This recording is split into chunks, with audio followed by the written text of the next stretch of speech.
Westbrook, man. Let's talk a little bit about our guy, Russell Westbrook, man, hanging it up after what, about 18 seasons, close to 20 seasons, something like that. Yep. Uh-huh. What do you think? What do you think the legacy will be? Here's a guy came in. Oscar Robinson had the triple double record for a season that held for a very long time, and then Russell Westbrook came in and did it routinely for like a couple, 2 or 3 seasons, seemingly. Do you think the fact that he was not able to get over the line from a final standpoint tarnish his legacy at all? Or do you feel like, hey, he's just kind of going to be looked at as a great player and nothing really more than that? And which is not a bad life, by the way. Either everybody can't be staff or anything, but where do you think the legacy lands? I think his legacy, and by the way, he played 18 seasons. So Okay.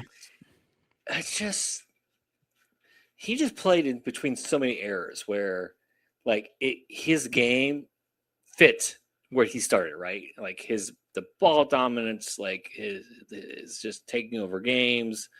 And then he also, when he got later in his career, like if you need a star to put on your roster to get butts in the seat, you were signing him, right, to like that 1-year contract, and maybe you get the second year option. The resume speaks for itself.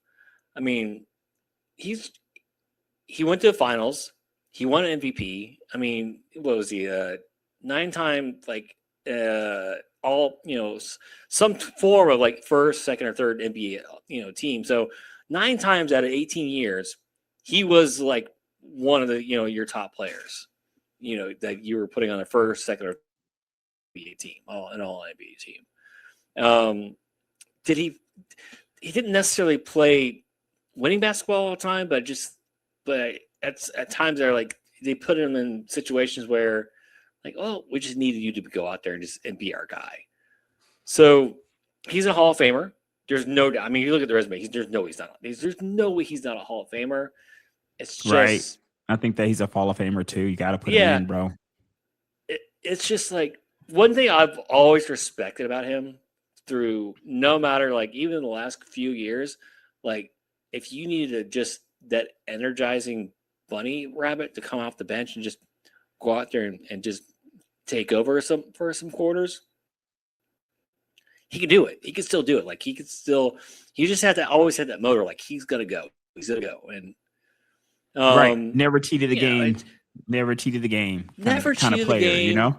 I mean, yeah, you can nitpick some things and his defense, but I mean, and was he chasing the triple double a lot? Yeah. Was he knocking guys over to get rebounds? Maybe. Would he get pissed at guys when he wanted them to shoot the ball, when he passed the ball for the assist? But my God, if there's a guy's like just a motor, like just that dude always had a motor. He's never. That's one thing you will never say about him when you watch him play. There was never a zero effort game with that guy, like whether he's coming off the bench or starting. So, and that's how he should always be remembered. Like you can nitpick all the other things, but my God, that guy always had a motor on him. And let's also put this stat out there. Played over 50 games, 16 out of the 18 years. Only under 50 games, 2 years. 2013, 2014, he played 46 games. And in 2022, my bad. No, he was on 2 different teams. My bad. He was on the Clippers and the Lakers. So I got to add those up. So my bad. No, never mind. Wasn't starting then, but he was in the game. So he played. So I can't even count that. Really only 1 season. And let me make sure. Yeah, the 2013, 2014 season is the only season he played under 50 games. And that's crazy. Right. That's crazy. The guy's out here playing. So he's out here playing the games. You know what I mean? He's starting out of almost all the games he can play.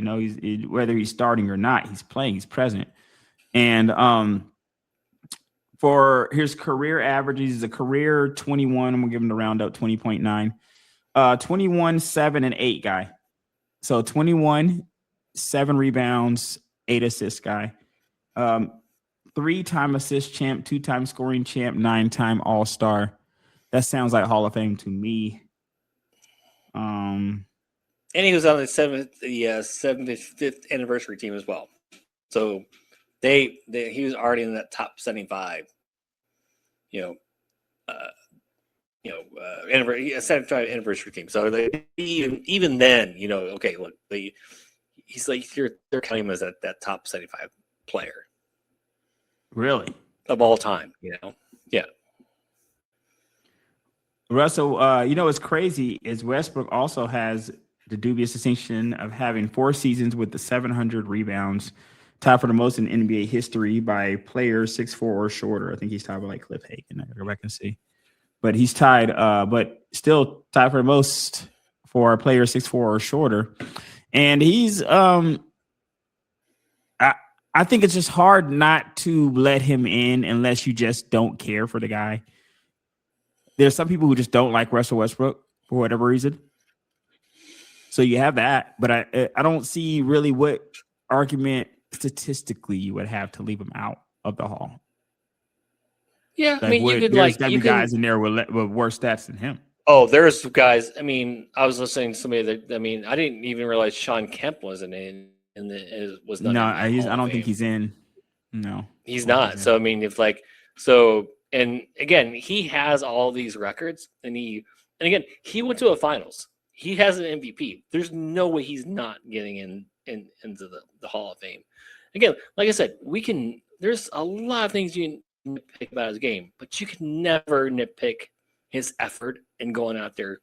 Even those later years, like you put him on, like he still felt like he could go coast to coast. He averaged 15, 5, and 7 last year. Yeah. So to put that into perspective, that 15, 5, and 7 he averaged last year. When you look at the total career of Sean Kemp averaged 15, 8, and 2. Right. 15, 8, and 2 is what he averaged for his entire career. Russell Westbrook did that in his 18th season. Exactly. And so you got to put him in, man. Yeah, you got to put him in. Yeah, there's no debate. There's no debate. Now, another thing too is the reason why. I remember you sent me 2 teams, right? It was like Washington and let me look at the teams. You sent me a couple. Washington and Sacramento. Why would you go to either one of those teams? Why? I would not. Washington, man. So let me tell you something. Out of Sacramento, no, sir. But Washington. Man, Washington has that team where you're just looking at like, could it be, man? Like, there may be something there, but you need a lot of things to work out there. You need Trey to come in, you need AD to come back. You need the kid they just drafted to turn into the number 1 overall. Yeah, demands to turn into the number 1 overall pick. You need that to happen. Mm-hmm. You need him to substantiate that, right? And if all of those things happen, you might have a Washington team that turned itself around in 1 season for the most part. But it's a lot that has to work out. So if you're joining that Washington team, if you're Russell Westbrook and you're joining that Washington team,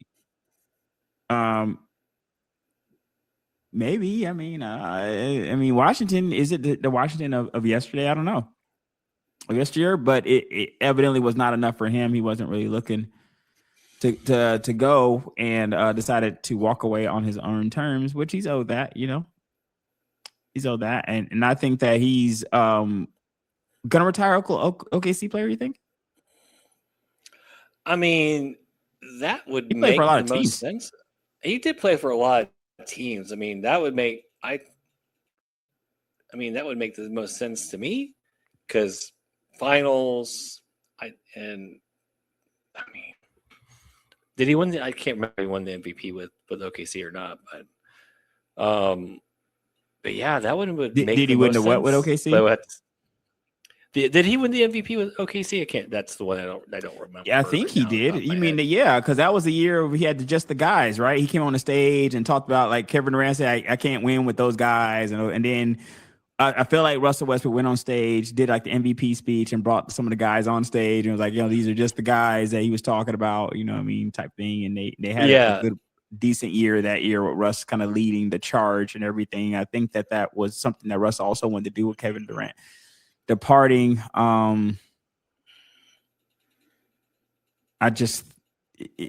It wasn't going to be enough without Durant there. No, it just wasn't going to be enough. You know, it was valiant effort. You got the MVP. You got to bring your guys on stage that you felt like there was a slight against some of the guys on your team, and y'all got to show that you can be a decent basketball team without Durant. That's showing something. I just think it's going to be harder to get over the hump without guys like that, and there will be some that judge Westbrook for not getting over that hump, but I think that he's a solid basketball player. Never cheated the game, like we said.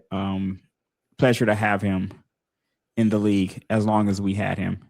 Good luck in his future endeavors, whatever they may be. Let's talk some